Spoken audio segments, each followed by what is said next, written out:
સુલતાનપુર ગામે ગોંડલિયા પરિવાર દ્વારા ભક્તિમય માહોલમાં 34મા મહાયજ્ઞનું ભવ્ય આયોજન. ગોંડલ તાલુકાના સુલતાનપુર ગામે ગોંડલિયા પરિવાર દ્વારા પરંપરાગત રીતે ઉજવાતા મહોત્સવના ભાગરૂપે આ વર્ષે 34મા મહાયજ્ઞનું ભવ્ય આયોજન કરવામાં આવ્યું હતું.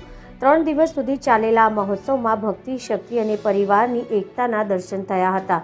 આ ત્રિદિવસીય મહોત્સવ દરમિયાન વિવિધ ધાર્મિક અને સાંસ્કૃતિક કાર્યક્રમોનું સુંદર આયોજન કરવામાં આવ્યું હતું, જેમાં પ્રથમ દિવસે ભવ્ય શોભાયાત્રા અને દેવ સ્થાપના, બીજા દિવસે મહાયજ્ઞની મુખ્ય વિધિઓ અને રાત્રિના સમયે લોક ડાયરા, રાસ ગરબા, રામા મંડળ તેમજ ત્રીજા દિવસે યજ્ઞની પૂર્ણાહુતિ સાથે મહાપ્રસાદનું આયોજન કરવામાં આવ્યું હતું. આ પ્રસંગે ગોંડલિયા પરિવારના સભ્યો બહોળી સંખ્યામાં ઉપસ્થિત રહી ધન્યતા અનુભવી હતી.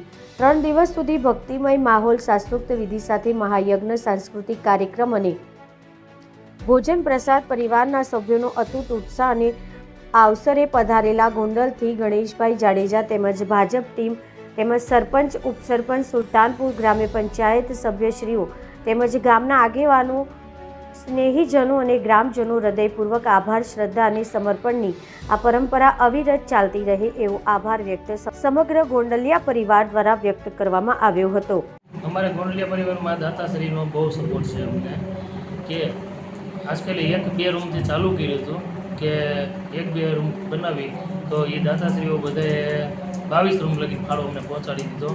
અમારે એક બિલ્ડિંગ બનાવવાનું છે, કાયદેસર રૂમ 80 રૂમ વાળું, અને એમાં 50 રૂમ લગીનો અમારો ટાર્ગેટ છે.